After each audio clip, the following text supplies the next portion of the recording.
Còn nếu độ bám nó trơn, chảy rất là nhanh, tuột rất là nhanh thì đấy là một chai vang. Uống vào nhẹ nhàng.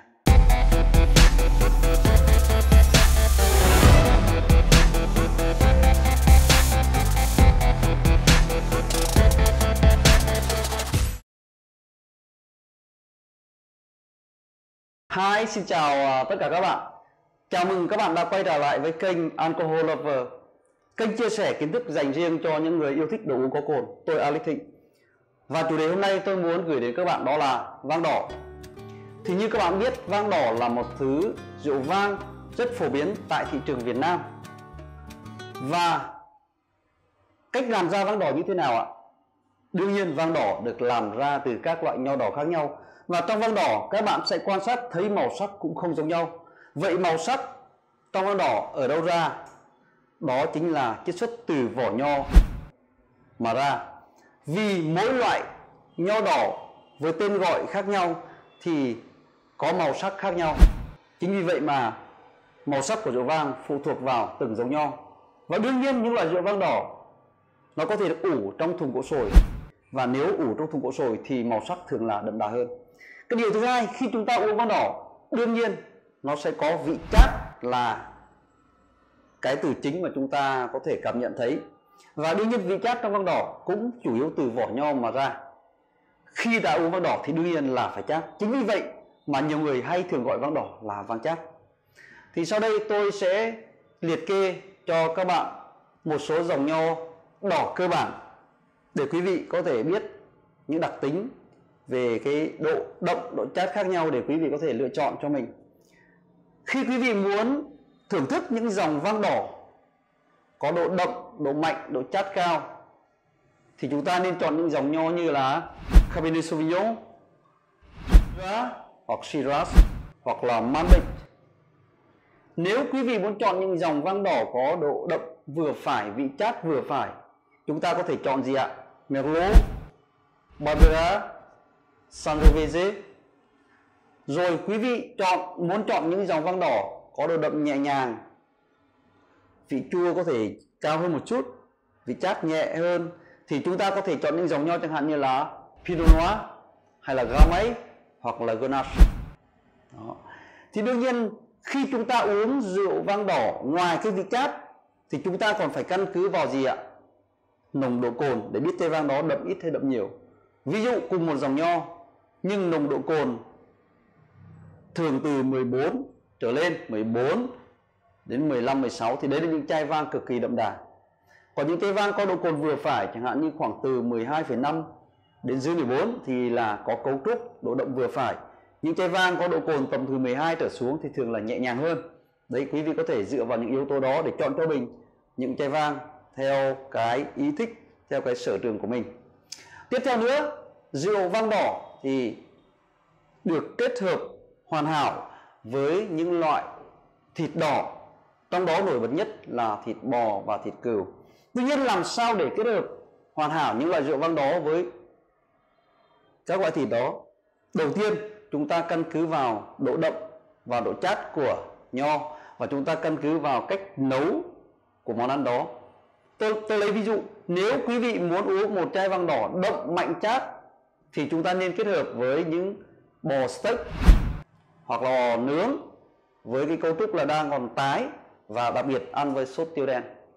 Nếu quý vị muốn uống những chai vang có cấu trúc vừa phải nhẹ nhàng, chúng ta có thể ăn với bò nhưng với sốt nhẹ nhàng hơn, chẳng hạn như là sốt kem nấm hoặc là sốt rượu vang đỏ. Nếu quý vị thích uống những chai vang nó nhẹ nhàng thì chúng ta có thể kết hợp với gì ạ? Với những cái món thịt lợn nướng, sườn nướng, thịt vịt quay, thậm chí gà quay của Việt Nam cũng rất là hợp. Đó. Và tôi sẽ mở một chai rượu vang đỏ cho quý vị cùng xem nhé, và chúng ta cùng thưởng thức. Thì khi mà mở một chai vang đỏ ấy, chúng ta thấy là nó sẽ có cái G này, thì chúng ta nên cắt ở dưới G này để có cái điểm tựa. Đấy, sau đó chúng ta lấy cái phôi nó ra. Ta có thể lau qua đi, đúng không? Nó sạch. Chúng ta dùng mũi nhọn để vào giữa trung tâm của cái nút rượu và chúng ta xoay nó vào. Đó. Chúng ta kéo nó lên. Chúng ta có thể kiểm tra nút rượu để kiểm tra, để đảm bảo rằng chai rượu được bảo quản trong điều kiện tốt nhất.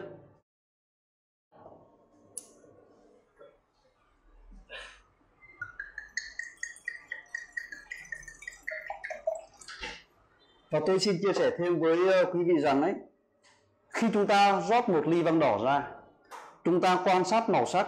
Nếu rượu vang đỏ có màu đỏ đậm, đỏ sẫm hoặc đỏ tím thì thường là những chai vang có vị chát cao hơn, uống vào mạnh mẽ hơn và vị quả đen nó sẽ nhiều hơn. Nếu một ly rượu vang màu sắc tươi sáng hơn, màu đỏ ruby hồng ngọc tươi sáng thì thiên về là vị chát nó sẽ nhẹ nhàng hơn, vị chua cao hơn và vị quả đỏ nó sẽ nhiều hơn. Và điều đặc biệt khi quý vị lắc một ly rượu lên, đúng không ạ? Đó, và chúng ta sẽ quan sát cái độ bám, gọi là cái váy rượu hay chân rượu trên thành ly. Nếu độ bám nó càng đậm đặc, chảy xuống càng chậm thì rõ ràng đấy là một ly vang uống vào sẽ đậm mạnh. Còn nếu độ bám nó trơn, chảy rất là nhanh, tuột rất là nhanh thì đấy là một chai vang uống vào nhẹ nhàng. Đây là cách thức. Và điều tiếp theo nữa mà tôi muốn chia sẻ thêm là quý vị cần lưu ý khi uống ly vang đỏ, đương nhiên chúng ta phải dùng những ly vang to, bởi vì thường trong vang đỏ thường có cấu trúc nó sẽ đậm đà hơn, nhiều hương, nhiều vị hơn. Đó, và chúng ta cần một cái ly to để có đủ lượng oxy để tất cả các hương vị, mùi vị của rượu vang được tỏa ra một cách tối đa và chúng ta nó có thể thưởng thức một cách trọn vẹn hơn. Và đương nhiên kéo theo nữa là nhiệt độ phục vụ và thưởng thức. Đối với vang đỏ chúng ta nên lưu ý khoảng độ từ 16 đến 18 độ. Đặc biệt với những giống nho có độ đậm mạnh chát cao chẳng hạn như là Syrah, Cabernet Sauvignon hay là Malbec, chúng ta có thể phục vụ nhiệt độ khoảng 18. Còn lại những dòng nho chẳng hạn nhẹ nhàng hơn, có vị chua cao hơn như Pinot Noir hoặc Gamay thì chúng ta nên phục vụ nhiệt độ mát hơn một chút là khoảng 15-16 sẽ rất là phù hợp. Đó. Và mọi người đều chú ý là đối với dòng vang đỏ ấy thì có rất nhiều chai với cái gọi là chất lượng và độ cái đồng tiền mình mua là khác nhau. Thì đối với dòng vang có giá trị thấp thì chúng ta nên uống sớm. Uống sớm là tính từ năm sản xuất 1 đến 3 năm thì chúng ta là hợp lý. Còn những chai vang đắt hơn thì chúng ta tùy thuộc vào cái chất lượng và cấu trúc của từng chai để chúng ta chọn thời điểm uống nó phù hợp. Và một điều nữa là đối với những chai vang đỏ thì thông thường nó sẽ rất là đậm đà mạnh mẽ đó. Chúng ta nên rót ra bình thủy tinh, đúng không ạ, là decanter đấy ạ, khoảng độ 15-20 phút trước khi uống thì hoàn hảo nhất. Bởi vì lúc đó cái lượng oxy tiếp xúc với cấu trúc của rượu vang cho phép tất cả các hương thơm, mùi vị của rượu vang được tỏa ra, sẽ làm cân bằng cái cấu trúc của rượu vang và chúng ta uống nó sẽ cảm giác là ngon hơn. Vừa rồi tôi đã giới thiệu đến với các bạn chủ đề là vang đỏ. Và nếu quý vị có những câu hỏi hay thắc mắc gì, xin vui lòng comment xuống phía dưới để đội ngũ của chúng tôi trả lời cho các bạn trong thời gian sớm nhất có thể. Và nếu các bạn cảm thấy video clip của chúng tôi có giá trị và hữu ích, xin vui lòng subscribe và share để video clip của chúng tôi được phát triển tốt hơn trong tương lai. Xin chào và hẹn gặp lại.